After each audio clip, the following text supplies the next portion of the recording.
Student, स्वागत है आपका आपके अपने YouTube चैनल स्टडी विद सुमन स्वामी पर। सो स्टूडेंट, आज हम पढ़ने वाले हैं हमारा यूनिट फर्स्ट का ही हम एक क्वेश्चन मैं आपको करवा रही हूँ, जिसके अंदर ये वाला क्वेश्चन है कि संस्थावां दा संबंधात्मक पक्ष की संस्थाएं जितनी भी होती हैं, चाहे वह धार्मिक हो, आर्थिक हो, राजनीतिक हो, सामाजिक हो या सांस्कृतिक हो, इन्हां दा एक दूजे दे अड्ड कोई होंद नहीं हुंदी।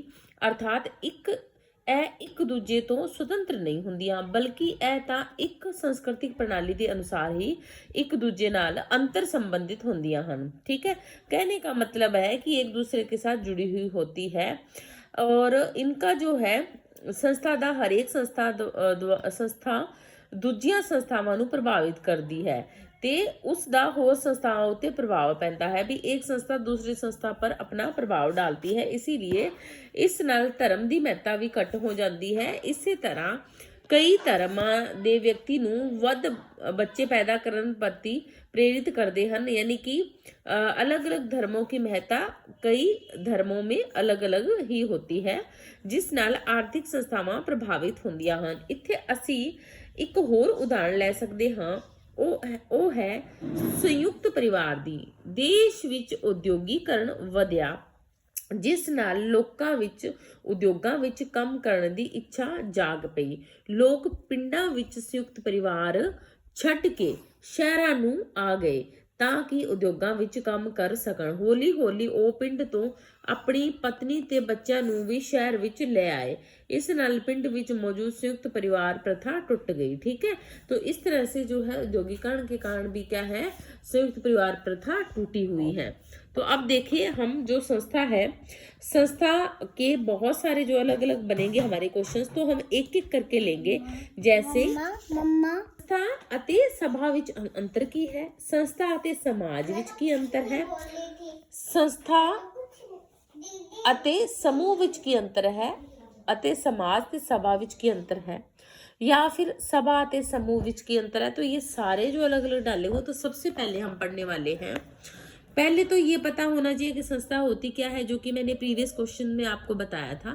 फिर है संस्था ਨੂੰ ਤੇ ਸਭਾ ਕਿਸ ਨੂੰ ਕਹਿੰਦੇ। ਪਹਿਲੇ ਦੇਖੋ, ਸੰਸਥਾ ਨੂੰ ਵਿਕਸਿਤ ਕਰਨ ਦੀ ਜ਼ਰੂਰਤ ਨਹੀਂ ਹੁੰਦੀ, ਇਹ ਆਪਣੇ ਆਪ ਹੀ ਵਿਕਸਿਤ ਹੁੰਦੀ है। जैसे कि मान लीजिए आपका परिवार है, आपका विवाह है, या आपका संयुक्त परिवार है, हमारे मंदिर है, मस्जिद है, गुरुद्वारे हैं, शिक्षा व्यवस्थाएं हैं, इनको जब एक बार बना लेते हैं तो इनको अलग से विकसित करने की कोई ज़रूरत नहीं होती है, ये आगे की ओर बढ़ते जाती हैं। कहने का मतलब है इन्हां नूं विकसित करने ਲਈ विशेष ਦੀ ਜ਼ਰੂਰਤ ਨਹੀਂ ਪੈਂਦੀ ਹੈ, ਆਪਣੇ ਆਪ ਸੰਸਥਾ ਦਾ ਕੋਈ ਰਸਮੀ ਢਾਂਚਾ ਨਹੀਂ ਹੁੰਦਾ, ਜਿਸ ਕਾਰਨ ਇਹ ਗੈਰ ਰਸਮੀ ਸਾਧਨ ਹੈ। ਸੰਸਥਾ ਦੀ ਮੈਂਬਰਸ਼ਿਪ ਰੱਖਣਾ ਵਿਅਕਤੀ ਦੀ ਜ਼ਰੂਰਤ ਹੁੰਦੀ ਹੈ, ਜਿਵੇਂ ਪਰਿਵਾਰ ਵਿੱਚ ਰਹਿਣਾ ਸਾਡੀ ਜ਼ਰੂਰਤ है ना। परिवार से निकलकर 2-4 दिन बाहर रह के देखो, सीधी अकल ठिकाने आ जाएगी। स्कूल्स, बैग के पैसे कौन देता है? परिवार। अगर आप इंडिपेंडेंट हो वो एक अलग बात है। संस्था की मैंबरशिप रखना व्यक्ति की जरूरत होंगी है। ठीक है, संस्था की उत्पत्ति पूरे समाज दी कोशिशों का नतीजा है। भी स्कूल को बनाने में सारा हमें लोगों की जरूरत होती है। फिर आती है सभा। सभा नूं विकसित करने लई विशेष कोशिशों ਦੀ ਲੋੜ ਪੈਂਦੀ है। सभा चेतन रूप नाल अते लोकां दियां कोशिशों नाल बनती है। कहने का मतलब है कि जब हम सभा बनाते हैं तो सभा के लिए क्या होता है कि हम उसे जानबूझकर, जिवें सभा का एक रस्मी ढांचा होता है, जिवें प्रधान, सैकटरी, खजांची, मैंबर आदि।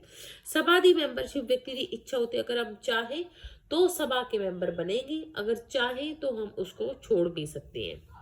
सभा की उत्पत्ति पूरे समाज नहीं बल्कि समाज की उपत पूरे समाज नहीं बल्कि सिर्फ उन्होंने व्यक्तियों ਦੀਆਂ कोशिशों का नतीजा होंगी है, जिन्हों के इस नाल कोई विशेष उद्देश्य जुड़े। सभा विरासत विच नहीं मिलती, यह तो व्यक्ति के उद्देश्यों अनुसार जुड़ी। संस्था की उत्पत्ति के पिछे कोई कोई विचार जरूर होंदा है, जबकि सभा की उत्पत्ति विचार नाल नहीं बल्कि उद्देश्य नाल होंदी है। भी यहाँ पे एक विचार है, जैसे स्कूल खोलना तो विचार है क्यों खोला जाएगा, बच्चों को शिक्षित करने के लिए, देश का भविष्य बनाने के लिए।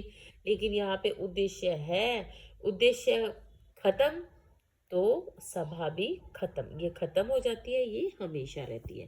तो ये था सभा ते संस्था विच अंतर। नेक्स्ट क्लास में हम करने वाले हैं ये वाला क्वेश्चन कि संस्था ਅਤੇ समाज ਵਿੱਚ ਕੀ अंतर है। तो स्टूडेंट वीडियो पसंद आया हो तो इसको शेयर कर दीजिए कीजिए और लाइक भी कर दीजिए कीजिए। ठीक है, तो आज की क्लास में इतना ही। कल मिलेंगे नई क्लास और नई लेक्चर के साथ। तब तक के लिए जय हिंद, जय भारत।